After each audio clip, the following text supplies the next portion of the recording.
மண்பானை மீன் குழம்பு பாருங்கள். மண் சட்டியில் வச்ச மீன் குழம்பு கொதிக்குது பாருங்கள்.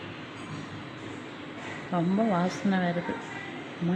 மண் சட்டியில் மீன் வச்சாலே ரொம்ப சுவையாக இருக்கும்.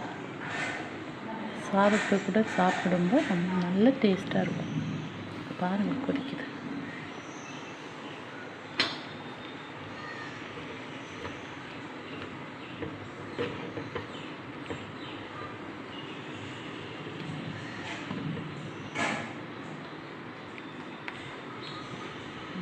மண் வாசனையோட முருங்கைக்காய் போட்டு மீன் குழம்பு.